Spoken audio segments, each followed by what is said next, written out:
Unit 1 Chemistry, Chapter 5, Part 4.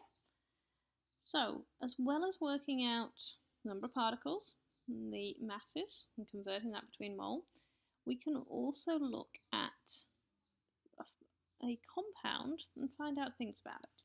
One of the things we might want to know is its percentage composition. Now, this is really useful for metal ores, for instance.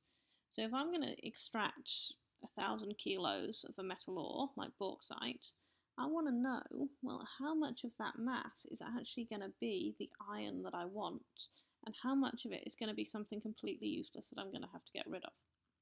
Okay? To do this, we would work out the percentage by mass of an element. Okay? So we add up the mass of the element in 1 mole of a compound, the element that we're interested in, divide it by the total molar mass of the compound, and times by 100.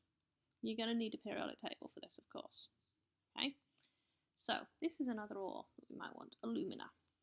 Okay, the molar mass of alumina we can add up and work out to be 102 grams per mole. Okay, in that alumina we've got 2 aluminiums. Okay, so the aluminium in 1 mole is going to be 54 grams per mole.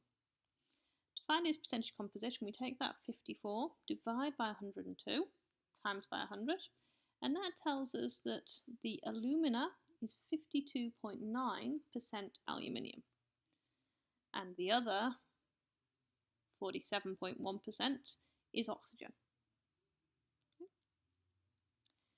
The other thing we can do is calculate formula. Now, an empirical formula, which we'd always need to calculate first, is the simplest whole number ratio of elements in a compound. To find it, we need the amount in mole of each element, and then we can find the ratio of them. So the first thing we would do is we've got a compound, we need to know the mass in grams of each one. Sometimes instead of the mass in grams, they might give you the percentage composition. That's fine.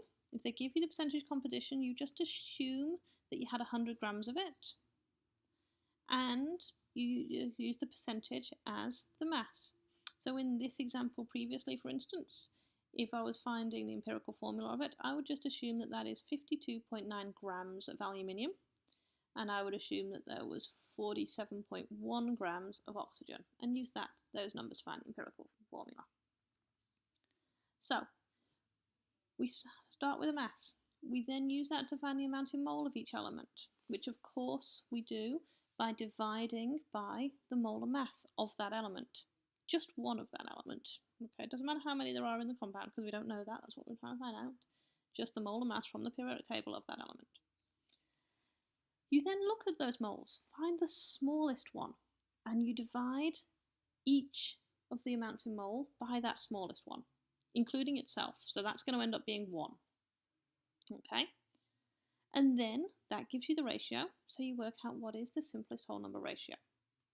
So for example, if we've got a compound which has got only carbon, hydrogen and oxygen in it, 4.8 grams of oxygen, 3.6 grams of carbon, so we can put them in straight away. Okay, it's a little bit of missing mass, so we do 9 minus 3.6 minus 4.8, and we can work out that we've got 0.6 grams of hydrogen.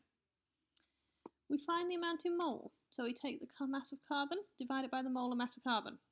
Mass of hydrogen, divide by the molar mass of hydrogen. And oxygen, same thing. Okay, and then we look at them and see which one's the smallest. Well, this is the smallest, so is this, doesn't matter. So we divide all of these amounts in mole by 0.3. So this comes out as 1, and 2, and 1.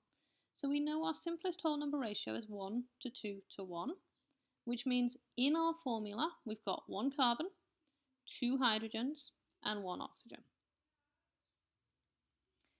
Once we've got those empirical formulas, sometimes we have one more step to do, which is to find the molecular formula.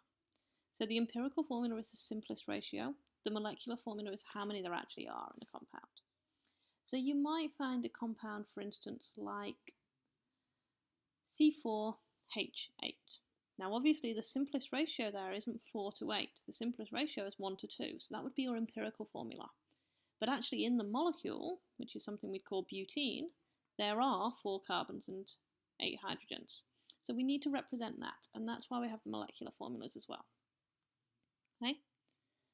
If the empirical and molecular formula are the same, fine.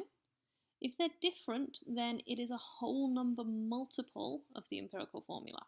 We're not changing the ratios, we're just saying, okay, we've got double that, or triple that, or even quadruple that. So to find that, you need two things. You need the empirical formula. In this example, it's CH. We also need the molar mass. Okay? To find the molecular formula, first thing we do is we add up the formula mass from the empirical formula. So CH, 12 plus 1, gives you 13. We then need to see, well, how many of these little units have we got? So we take the molar mass and we divide it by this formula mass. Okay? So 78 divided by 13, which gives us 6. So that tells us that our molecular formula has got 6 lots of our empirical formula in it. So our molecular formula is 6 times CH, so C6, H6.